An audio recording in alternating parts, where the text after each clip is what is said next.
होगी बात की।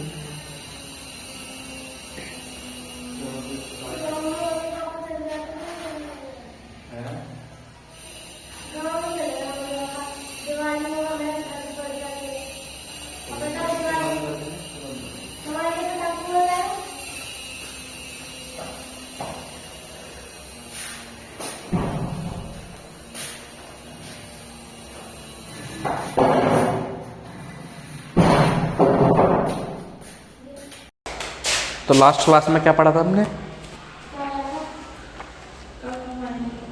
लास्ट क्लास में पूछा था। फ़ोन रख दो ये फ़ोन में से।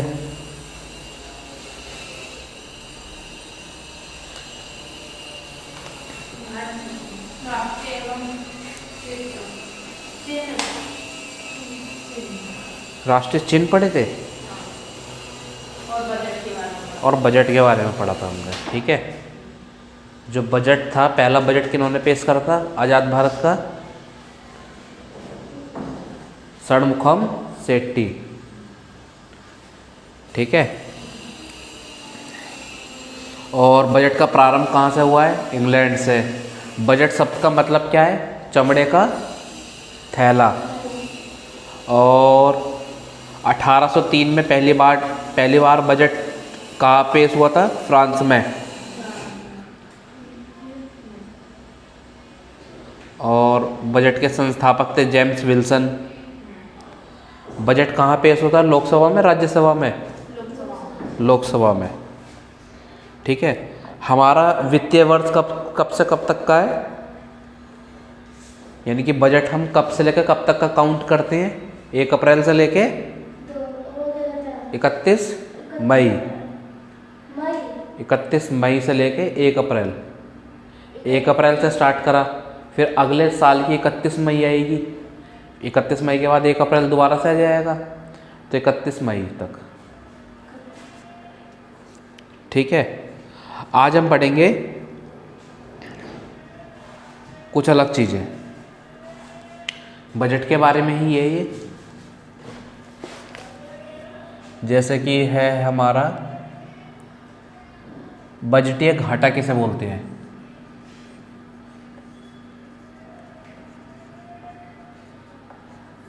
बजटीय घाटा क्या हो गया?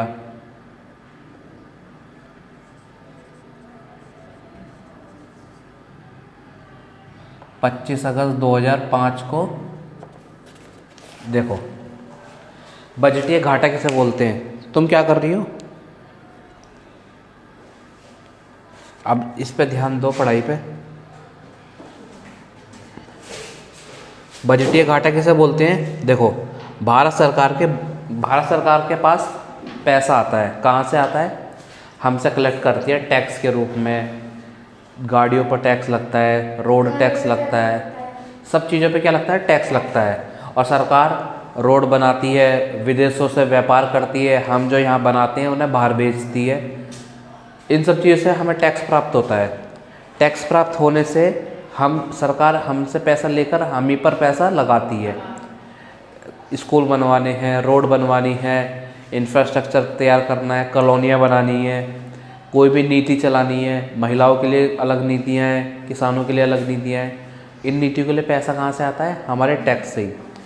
यानी कि बजटीय घाटा किसे बोलते हैं? कुल खर्चा और कुल प्राप्तियों के बीच का जो अंतर जो होता है। मान लो कुल खर्चा हो गया हमारा,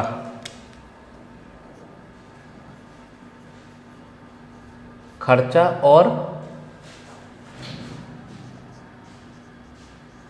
प्राप्ति के बीच में, यानी मान लो 500 रुपये मेरा खर्चा था और मैंने 1000 रुपये टैक्स के रूप में जनता से प्राप्त करे, तो 500 रुपये क्या हो गया मेरा? बजटीय घाटा हो गया।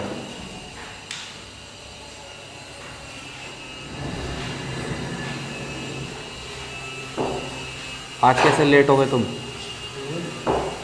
आज कैसे लेट हो गए? देखो, आउटकम बजट होता क्या है? क्या कर रहे हो तुम? इसी में से देख रहे हो? आउटकम बजट क्या होता है? आउटकम बजट ये वाला क्वेश्चन चल रहा है।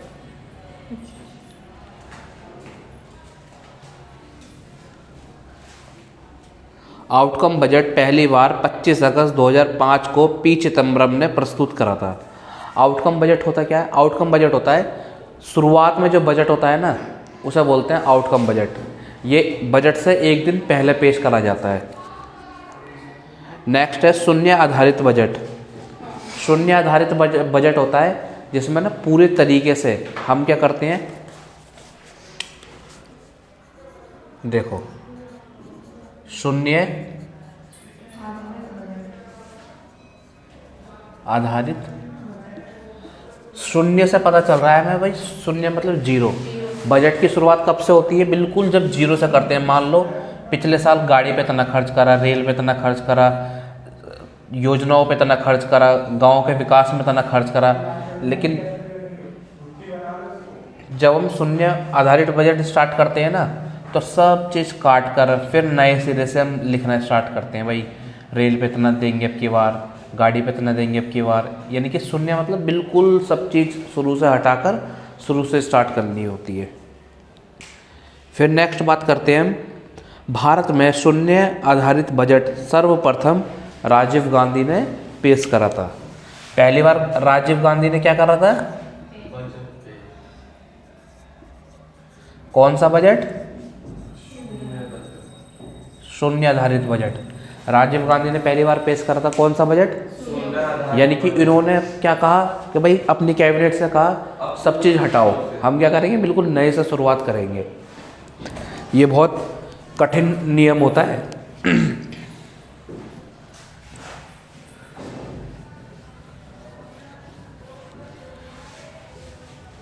शून्य आधारित बजट। देखो नेक्स्ट है, बजट पूर्व आर्थिक समीक्षा केवल लोकसभा में पेश किया जाता है, राज्यसभा में नहीं। जो बजट है हमारा, बजट ये कहाँ पेश करा जाता है? लोकसभा में पेश करा जाता है, राज्यसभा में नहीं कराते हम, है ना। बजट कहाँ पेश होता है? हमेशा लोकसभा में, राज्यसभा में पेश नहीं होता। देखो नेक्स्ट है, संविधान का अनुच्छेद 112 में वार्षिक वित्तीय विवरण, एक वर्ड लिख लो ये, हाँ इस चीज़ पे निशान लगा लो, अपनी कॉपी में लिख लो, वार्षिक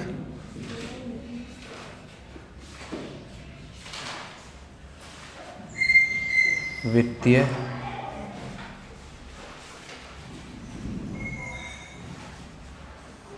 विवरण। वार्षिक वित्तीय विवरण का मतलब क्या होता है? इसका मतलब ही होता है बजट।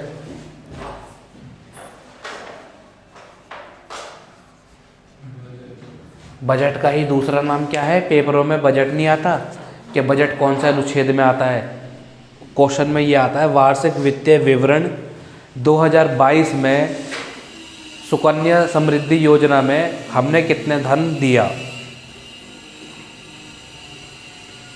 तो हम यही भूल जाएंगे वार्षिक वित्तीय विवरण है क्या। तो बजट का दूसरा नाम या कहें संसदीय नाम वार्षिक वित्तीय विवरण कहा जाता है। देखो आर्टिकल 112,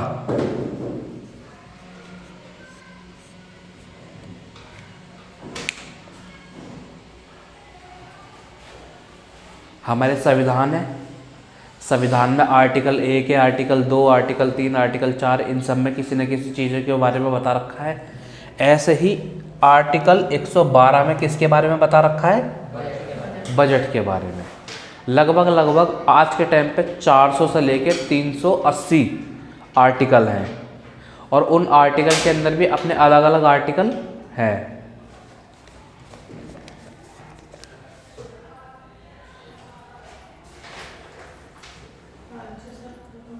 राज्य सरकारों के बजट के संबंध में व्यवस्था अनुच्छेद 202 में है। बिल्कुल सही बात है ये।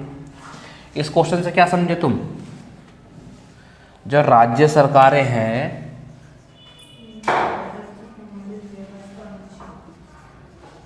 आर्टिकल 202, जो राज्य सरकारें हैं, भाई राज्य छोटा मोटा तो होता नहीं है, ये भी बहुत बड़े होते हैं। तो इसलिए क्या करा है सरकार ने, राज्यों के पास भी अपने अलग अलग बजट दे रखे हैं। अगर मैंने तुम्हें 4000 करोड़ रुपए दिए हैं तो तुम इस 4000 करोड़ का कहाँ यूज़ करोगे? तुम भी अपने पास लेखा जोखा रखो। तो राज्य सरकार के जो बजट के बारे में बता रखा है वो कौन सा आर्टिकल में बता रखा है? 202। और अभी इससे ऊपर कौन सा आया था? 112 में भारत के बजट के बारे में है। और राज्य सरकारों के बजट के बारे में कौन से में? 202 में। राज्य भारत 112। नेक्स्ट लाइन में क्या है? भारत में VAT VAT value added tax की संस्कृति 1976 में लक्ष्मी झां समिति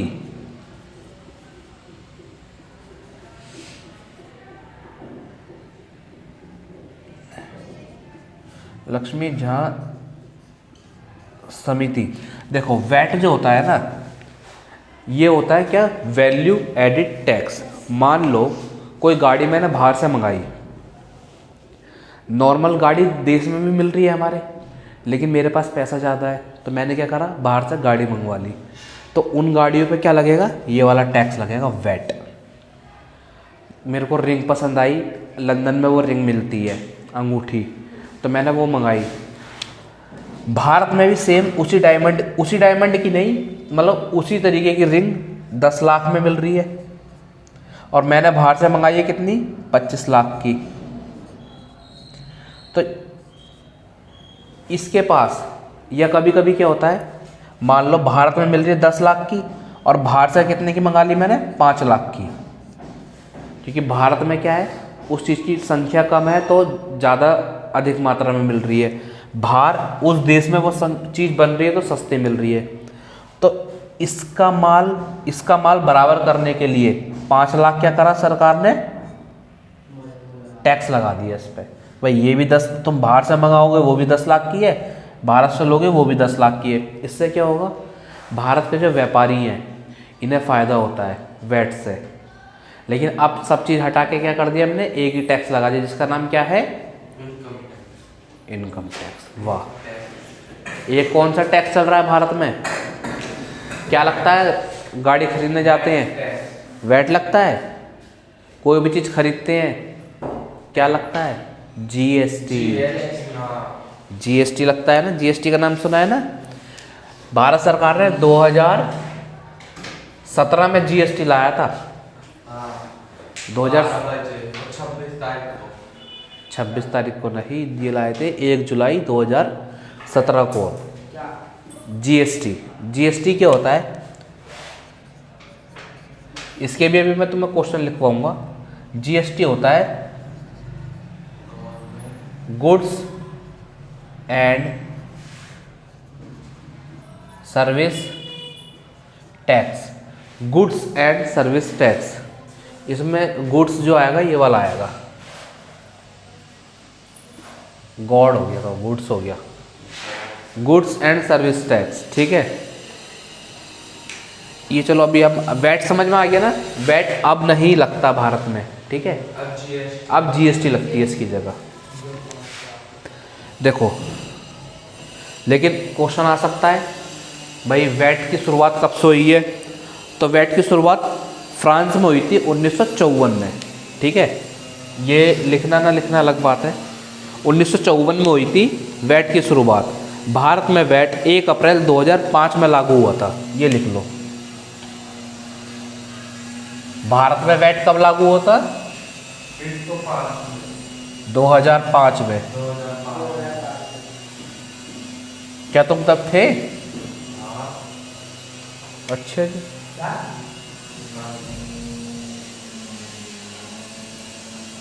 2005 में तुम थे? फिर वैट।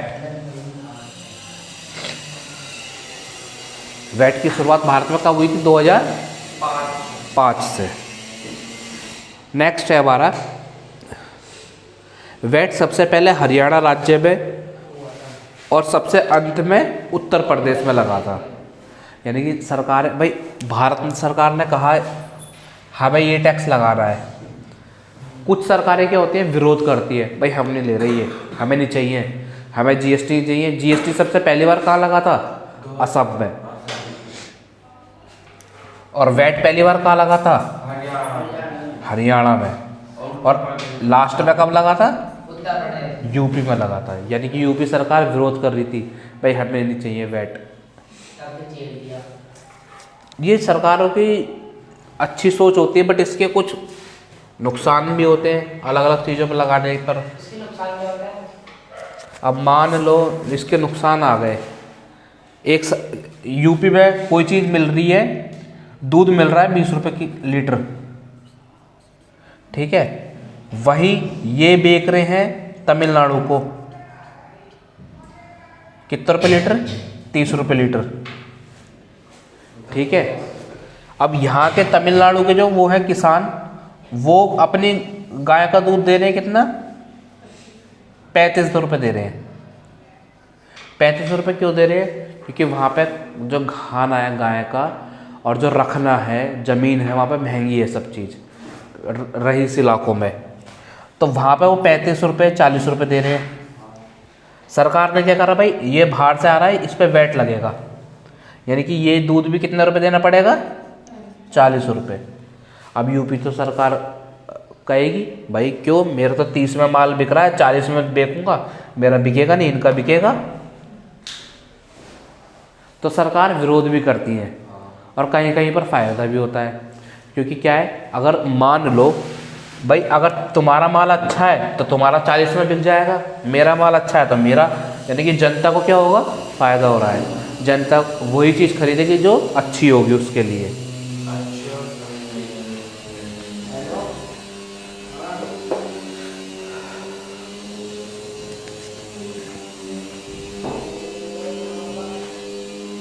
देखो भारत सरकार में कर सेवा कर यानी कि सर्विस टैक्स 1994-95 में प्रारंभ हुआ था, ठीक है। एक टैक्स होता है हमारा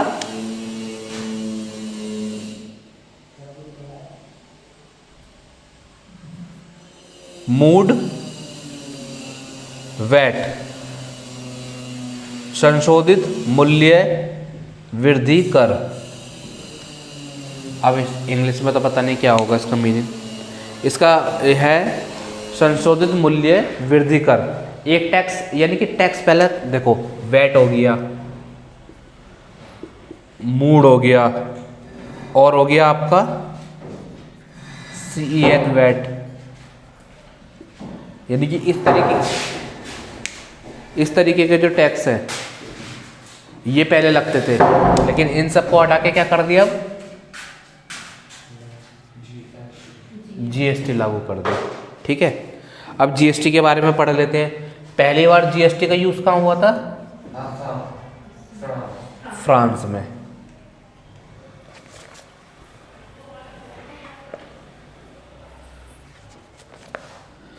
तो जीएसटी का पहली बार यूज कहाँ हुआ था? फ्रांस में 1854 के आसपास। और जीएसटी जो लागू हुआ था, पहली बात करी गई थी इसकी कि भाई जीएसटी नाम की चीज होगी, लेकिन लागू कहाँ हुआ था? कनाडा में, ठीक है। और भारत में जो जीएसटी आया था, भाई एक आदमी थे, उन्होंने सिफारिश करी होगी इसकी कि भाई जीएसटी होना चाहिए, तो उस आदमी का नाम क्या था?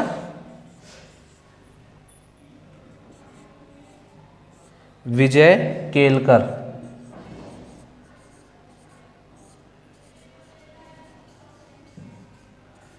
समिति, विजय केलकर समिति, ये चीज तुम लिख लो, तुम्हारी उसमें नहीं है ये।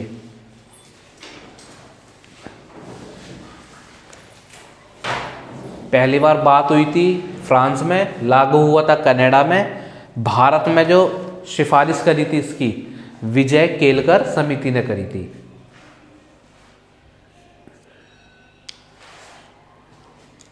और 1 जुलाई 2017 में लागू हुआ था इंडिया में।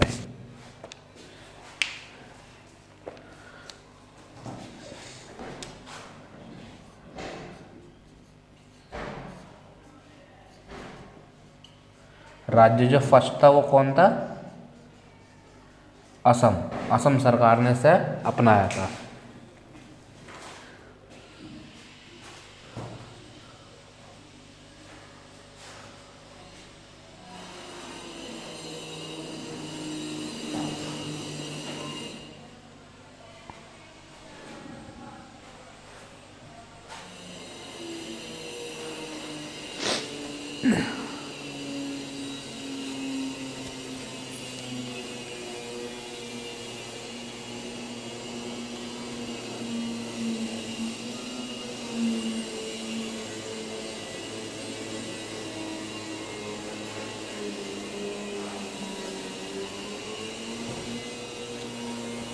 उतार लिया।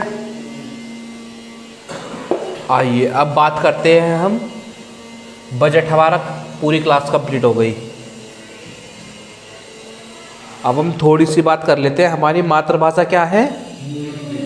इंग्लिश। क्यों? कोर्ट में तो इंग्लिश में ही बात करते हैं।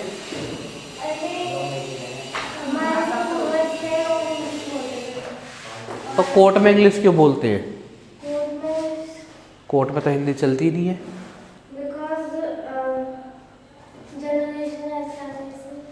जनरेशन ऐसी आ गई।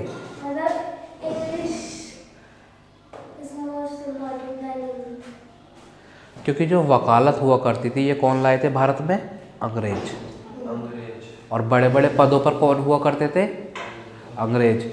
जब भी देखोगे ना जो बड़े पद हैं वहाँ पर हमेशा इंग्लिश में ही डॉक्यूमेंट चलते हैं। लेकिन भारत सरकार इस तरफ बढ़ रही है कि हम सब चीज़ हिंदी में अपनी मातृभाषा में करें। जो वर्तमान सरकार है, देखो हिंदी भाषा का ज्ञान,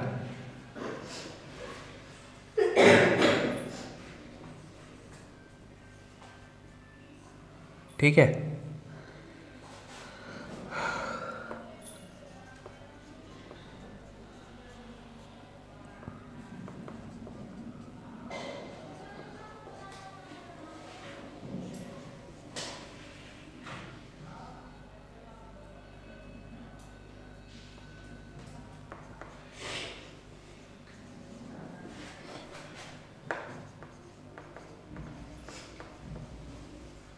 देखो भाग 17 हमारा संविधान है। संविधान का भाग 1 में कुछ आर्टिकल है, भाग 2 में कुछ आर्टिकल हैं, भाग 3 में कुछ आर्टिकल है। इनके अंदर आर्टिकल है, ठीक है। Article 1, article 2, article 3, article 4। ऐसे ही भाग 17 के आर्टिकल 343 का भी पार्ट 1 में बताया है हमको कि हिंदी हमारी कैसी भाषा है? देवनागरी, ठीक है। संघ की राज्य भाषा के रूप में हिंदी को हमने 14 नवंबर 1949 में क्या करा था? अपनाया था। हिंदी को हमने कब अपनाया था? 14 नवंबर 1949 को क्या करा था हमने? हिंदी को अपनाया था। 14 नवंबर को ही हम हिंदी भाषा दिवस मनाते हैं, हिंदी दिवस मनाते हैं। आने वाला है, ठीक है।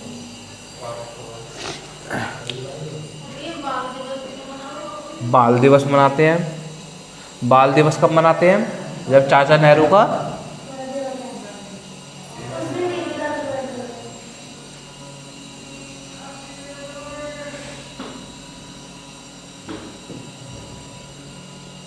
देखो भारत में सबसे ज़्यादा बोली जाने वाली भाषा कौन सी है?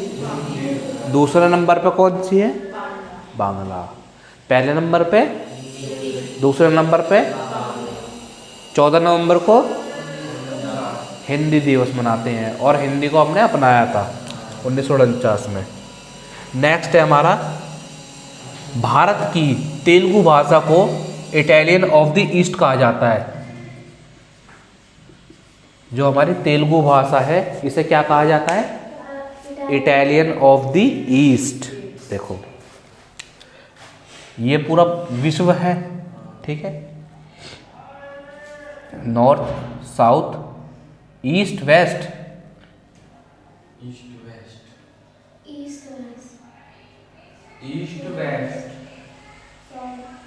वेस्ट और ईस्ट। भारत कहाँ पे है? यहाँ पे। तो इटालियन यहाँ पे है, तो इटली की जो भाषा है वो खूबसूरत है। तो इटालियन ऑफ द वेस्ट यानी कि यहाँ की भाषा कौन सी है जो खूबसूरत है? तेलुगु। समझे जी? मान लो मैंने तुम्हें बताया था मैनचेस्टर के बारे में। भारत का मैनचेस्टर किसे कहा जाता है? अहमदाबाद को। तो यानी कि जितना खूबसूरती से काम यहाँ हो रहा है इतना ही खूबसूरती से काम यहाँ हो रहा है। भारत का स्विट्जरलैंड किसे कहा जाता है? कश्मीर को। तो ऐसे ही इटालियन ऑफ द ईस्ट किसे कहा जाता है? तेलुगु भाषा को। समझे ना? मतलब जो इटली की खूबसूरती है ना भाषा में, वही खूबसूरती हमारी तेलुगु भाषा में है।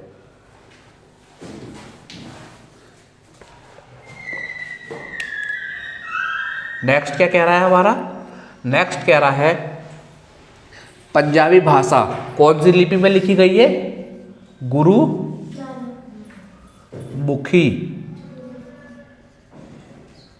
गुरुमुखी लिपि में लिखी गई है।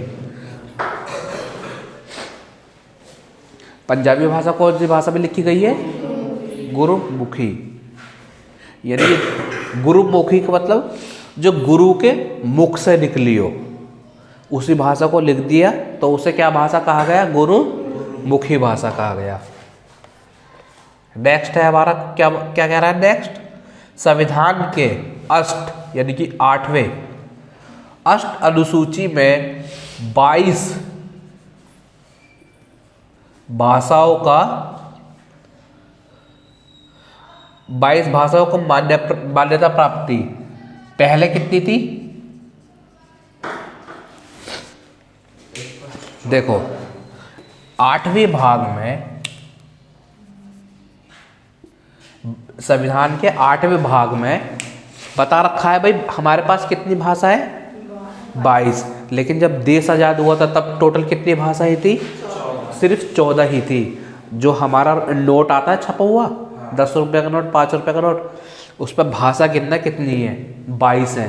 पहले कितनी भाषा आती थी उस पर लिखी हुई? 14 आती थी। हाँ जी, दिन पर दिन ये भाषा क्या हो रही है? बढ़ रही है।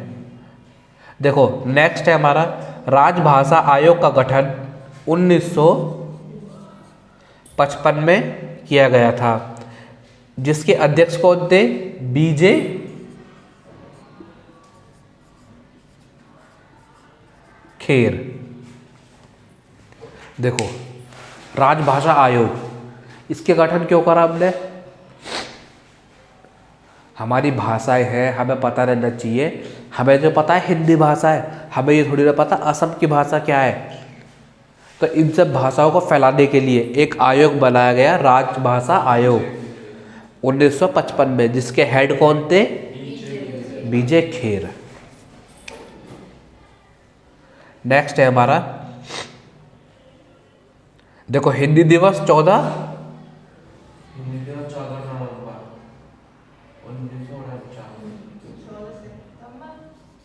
और 21 फरवरी को, हाँ 14 नवंबर को हम कुछ और मनाते हैं। 14 सितंबर है नहीं, देखो 14 सितंबर को क्या है हमारा? हिंदी दिवस। और इंटरनेशनल हिंदी दिवस कब मनाते हैं? 21 फरवरी को। नेक्स्ट है हमारा, अंग्रेजों को नागालैंड एवं मेघालय में तथा उर्दू को जम्मू कश्मीर में राजभाषा का दर्जा प्राप्त है। देखो इस तरफ कर दूं।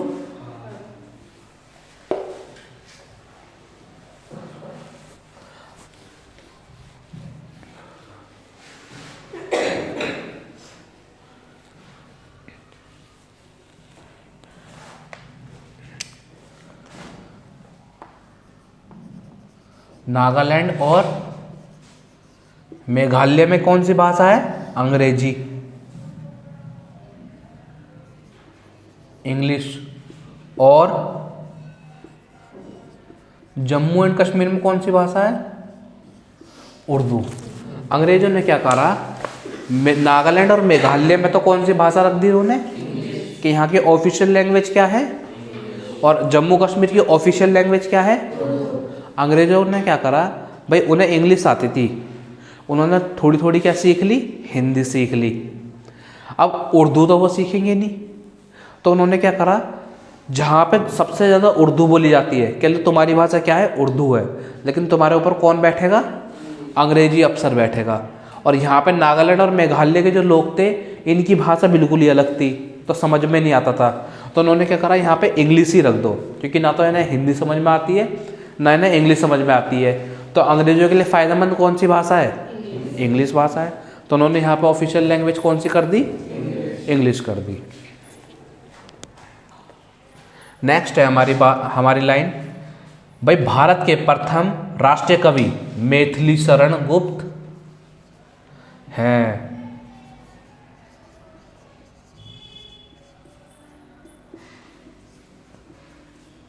मैथिली शरण गुप्त क्या है भारत के? आधुनिक तुलसीदास। तुलसीदास का नाम सुना है? तो तुलसीदास जी क्या थे? बहुत ही विख्यात कवि थे, बहुत ही बढ़िया लिखते थे, जिनका काट कोई नहीं था। तुलसीदास अंधे थे? तुलसीदास कहते थे हाँ अंधे थे। हाँ देखो नेक्स्ट है हमारे, आधुनिक युग की मीरा। मीराबाई का नाम सुना होगा तुमने। आधुनिक युग यानी कि अब का जो युग है, आधुनिक युग की मीरा कौन है? महादेवी वर्मा। महादेवी वर्मा क्या है? आधुनिक युग की क्या है? मीरा है। जैसे मीराबाई के गाने बहुत मधुर हुआ करते थे, उनके जो शब्दों का जो चूज था, यानी कि शब्द का जो कवि हैं ये भी, इनके भी इन्हें क्या कहा जाता है? आधुनिक युग की मीरा के रूप में जाना जाता है। नेक्स्ट है, संस्कृत व्याकरण के जनक किसे कहा जाता है? पाणिनि। यानी कि संस्कृत जो है हमारी, उसे हिंदी में किन्होंने करा व्याकरण? पाणिनि ने। यानी कि बहुत इंपॉर्टेंट आदमी है ये। संस्कृत में बहुत सारा ज्ञान छिपा पड़ा है आज भी हमारा, तो उसे हिंदी में अनुवाद किन्होंने करा था? पाणिनि ने। यानी कि बहुत क्या है, ये इम्पोर्टेंट आदमी है भारत के उद्धार के लिए। नेक्स्ट बात करते हैं, विश्व का आदि महाकाव्य जो क्या है?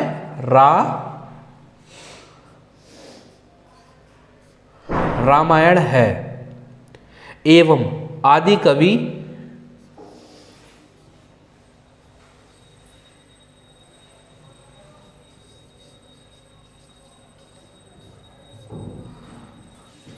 वाल्मीकि को माना जाता है। देखो विश्व का भारत की बात नहीं कर रहा, विश्व की बात कर रहा हूँ। जो विश्व का है आदि महाकाव्य, यानी कि महाकाव्य किस कौन है? रामायण। देखो एक होती है कविता, एक होती है पोएम, एक होती है स्टोरी, एक होता है चैप्टर, एक होती है बुक, एक होता है नोवेल, एक होता है उपन्यास, एक होता है महाकाव्य। जो इतनी बड़ी बड़ी किताबें होती है ना, देखो एक पोएम इतनी सी लाइन में आती है, ठीक है, एक पोएम हो गई, एक कविता हो गई, एक पेज हो गया, और एक चैप्टर कई पेज से मिलकर हो गया। एक बुक कई पेजों से मिलकर हो गई। बुक से बड़ा क्या हो गया फिर? उपन्यास हो गए। महाकाव्य कई सारी बुक का संकलन, यानी कि कई सारी बुक जो होती है उसे मिलकर क्या बनता है? एक महाकाव्य। तो विश्व का सबसे बड़ा महाकाव्य कौन सा है और सबसे बड़े कवि कौन से हैं? वाल्मीकि। ठीक है। और नेक्स्ट है हमारा रामायण मूल्यतः संस्कृत भाषा में है, जबकि रामचरितमानस अवधी भाषा में है। जो रामायण है वो कौन सी भाषा में है? संस्कृत में है। और जो राम चरितमानस ये कौन सी भाषा में है?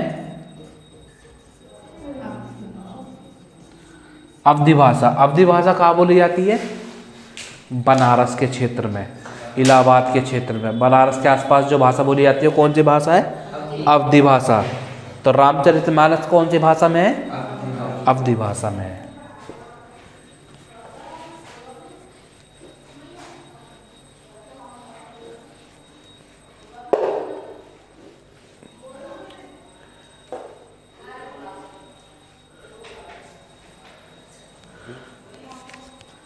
ठीक है। नेक्स्ट जो है, संसार का सबसे बड़ा महाकाव्य कौन सा है?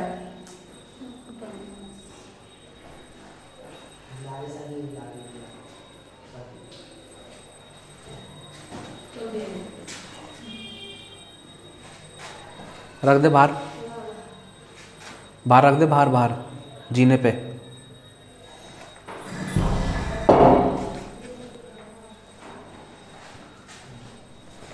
संसार का सबसे बड़ा महाकाव्य कौन सा है? अरे महाभारत। संसार का सबसे बड़ा महाकाव्य कौन सा है? महाभारत।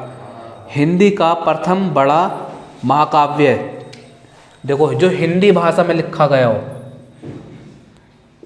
वो कौन सा है? पृथ्वी राज रासो। ठीक है। रामायण कौन सी भाषा में लिखी गई है?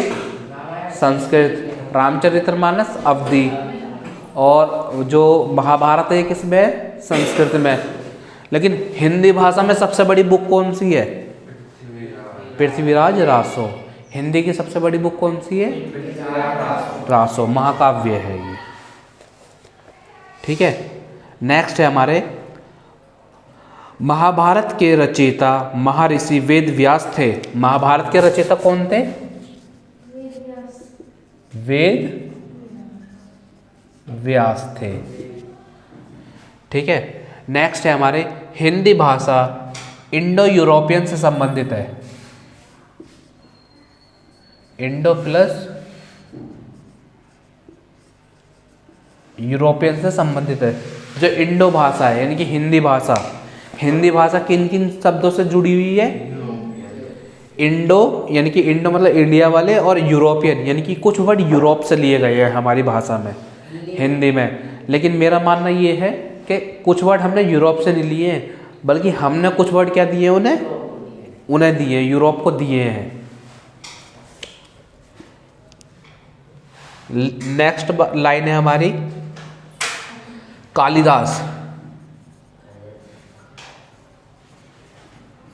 कालिदास की बात करते हैं। देखो कालिदास ना ये हमेशा अपनी बीवी के साथ रहते थे। इनकी बीवी कहीं भी जाती थी ना तो हमेशा क्या करते थे? उसी के साथ रह जाते थे। वो कहीं बाजार जा रही है तब भी उन्हीं के साथ। एक बार इनकी बीवी गई थी अपनी मम्मी के यहाँ। कालिदास सो रहे थे, इनकी मम्मी को पता चला कि मेरी मम्मी की तबीयत खराब है, तो वो चली गई।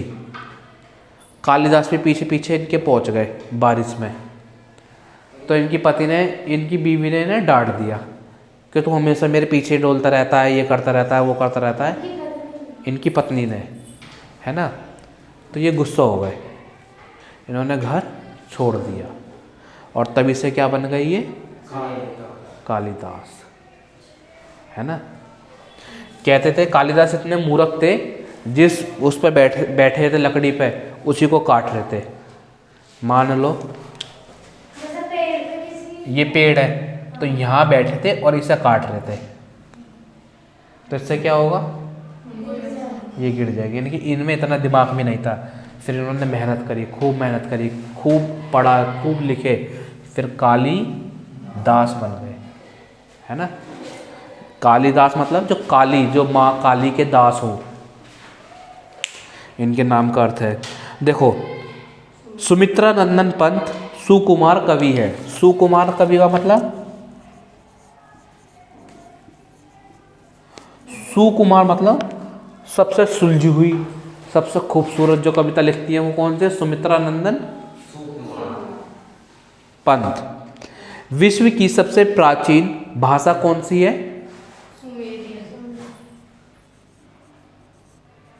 सुमेरी, जो इजिप्ट वगैरह में बोली गई है, सुमेरियन भाषा। इसे मैं एक बार चेक करूंगा कौन सी भाषा है ये, नहीं अभी नहीं। देखो नेक्स्ट है हमारे कालिदास, भारत का शेक्सपियर भी कहा जाता है। देखो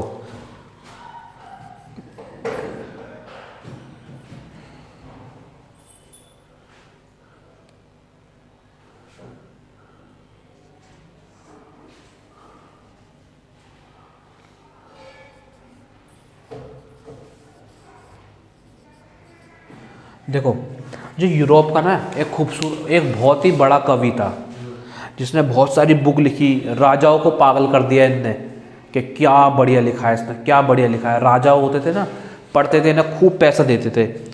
तो ऐसे ही कालिदास को क्या कहा जाता है, भारत का शेक्सपियर कहा जाता है। और जबकि देखो कितनी बड़ी अलग बात है, जो कालिदास हैं ये पुराने हैं और ये न्यू है। तो कालिदास को भारत का शेक्सपियर कहा जाना चाहिए या शेक्सपियर को भारत का, वर्ल्ड का कालिदास कहा जाना चाहिए? वर्ल्ड का कालिदास कौन है, शेक्सपियर।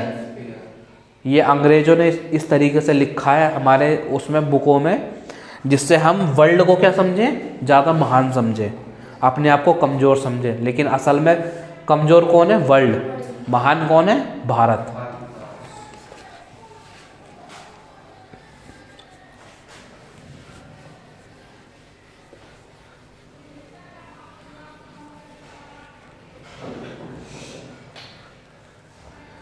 बस नेक्स्ट लाइन है हमारी, केंद्रीय अंग्रेजी व विदेशी भाषा संस्थान हैदराबाद में है, जबकि institute of advanced studies Shimla में है। देखो हमारी हिंदी भाषा में नए नए क्या रहते हैं, शब्द आते रहते हैं। तो ये सारे संस्थान कहाँ पे हैं, शिमला और हैदराबाद में।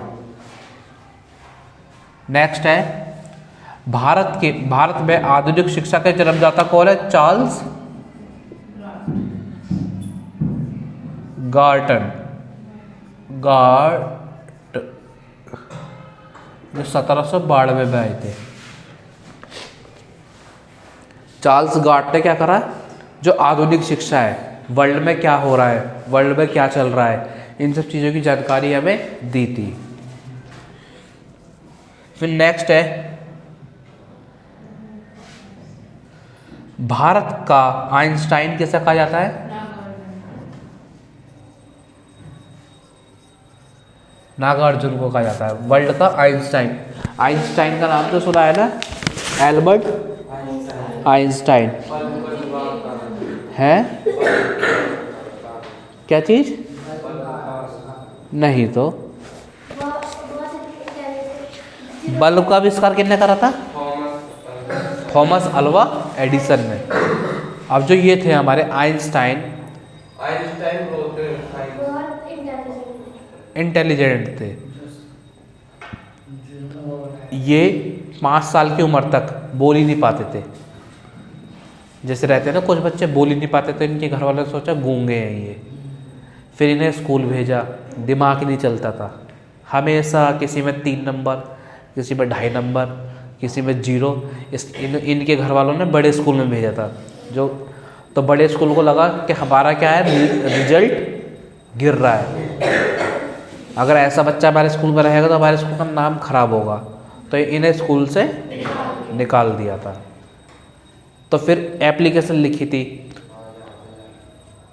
इन्होंने मम्मी को दी कि मम्मी उन्होंने स्कूल से निकाल दिया, कह रहे बेटा तू ना ज़्यादा ही पढ़ा लिखा है, तेरे वो जब तू क्वेश्चन करता हो तेरा जवाब ही नहीं दे पाते, तो इस वजह से क्या करा उन्होंने तेरे को स्कूल से हटा दिया, ये स्कूल तुझे नहीं पढ़ा पाएगा। फिर 12वीं तक उन्हें किसने पढ़ाया, उनकी मम्मी ने, और उन्होंने क्या कर दिया, दुनिया में नाम कर दिया। यानी कि जो भी सोचते हो ना कि यार मेरे से पढ़ा नहीं जा रहा, मेरे से तो ये क्वेश्चन सॉल्व नहीं हो रहा, मेरे से मैं बैठता हूँ पढ़ने मन ही नहीं करता, जितने भी बड़े बड़े इतिहासकार हैं, जितने भी बड़े बड़े, किसकी कॉल है,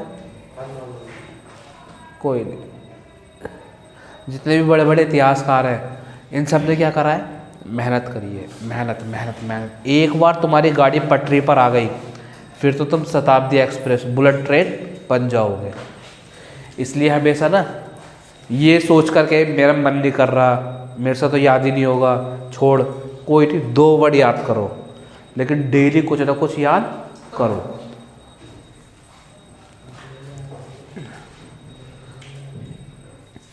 हाँ जी, नागार्जुन हो गया। देखो कलम का सिपाही, कलम का मुंशी प्रेमचंद। कौन थे, मुंशी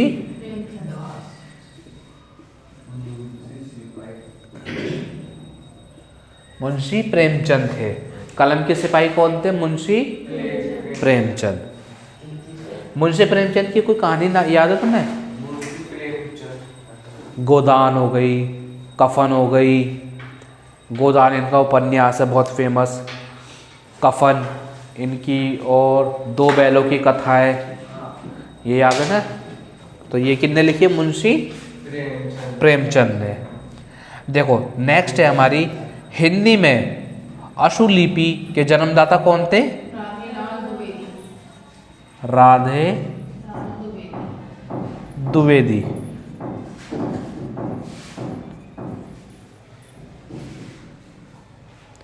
अशुलिपि क्या होती है, अशुलिपि एक लिखने की कला होती है, हिंदी में ये लिखने की कला, ये तो मुझे भी नहीं पता, मैंने सर्च ही नहीं करा इसके बारे में, तो इसके बारे में तो मैं सर्च करना है, अशुलिपि क्या होती है। ठीक है, नेक्स्ट है प्रथम हिंदू विधि निर्माता कौन थे, मनु। मनु एक थे जिन्होंने लिखा भारत के संविधान के बारे में, सॉरी भारत के किसके बारे में लिखा है इन्होंने, भारत के हिंदू विधि। हिंदू विधि में हिंदू में क्या होना चाहिए, कैसे पूजा होनी चाहिए, ये सब चीज़ें लिखी थी इन्होंने। तो मनु स्मृति भीमराव अम्बेडकर ने क्या करी थी, जला दी थी। मनु स्मृति क्या करी थी, भीमराव अम्बेडकर ने जला दी थी। इसी में ही बता रखा था जो SC ST का काम करेगा, यानी कि वर्ण व्यवस्था बांट दी थी,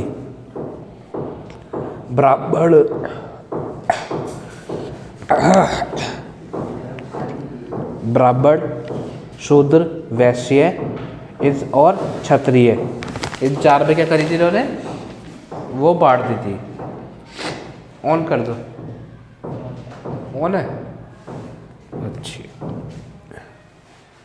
देखो नेक्स्ट है हमारा, देश का प्रथम विश्वविद्यालय कौन सा है,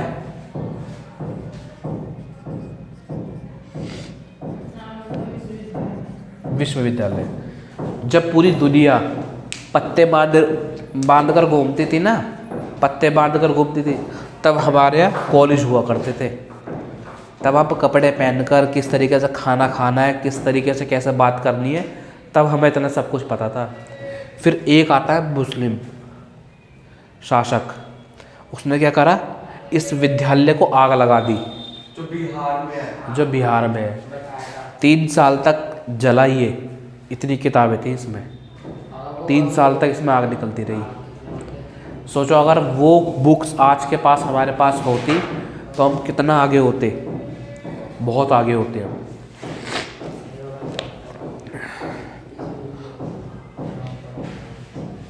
देखो जिसकी स्थापना किसने करी थी, कुमार गुप्त ने।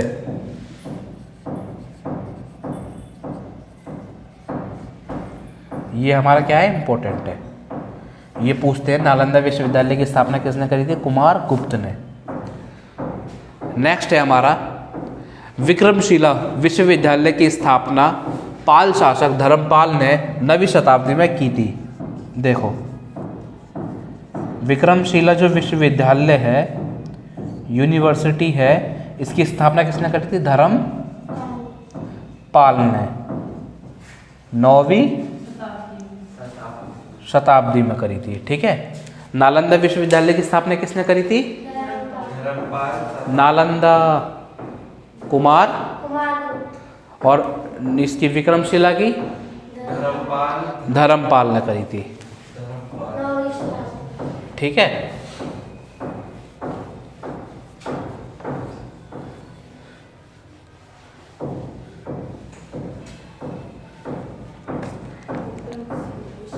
देखो प्रथम हिंदी सम्मेलन कब हुआ था? 1975 में प्रथम हिंदी सम्मेलन। विश्व का वेटिकन सिटी, नाम सुना ही मैंने बताया था। दुनिया का सबसे छोटा देश कौन सा है? Vatican city. इसमें सारे लोग कौन से रहते हैं? पोप। पोप कौन होते हैं? जो गिरजाघर में पूजा करते हैं, यानी कि चर्च के जो फादरी होते हैं वो होते हैं, सब यहाँ पर रहते हैं वेटिकन सिटी में। पानी वाला देश है? पानी वाला देश नहीं, पानी वाला देश तो कौन सा है? फिनलैंड, झीलों की नगरी। तो वेटिकन सिटी में क्या है? सारी भाषा मान्यता प्राप्त है, सब भाषा बोल सकते हो आप यहाँ पे। हाँ जी। तो यही थी हमारी आज की छोटी सी क्लास।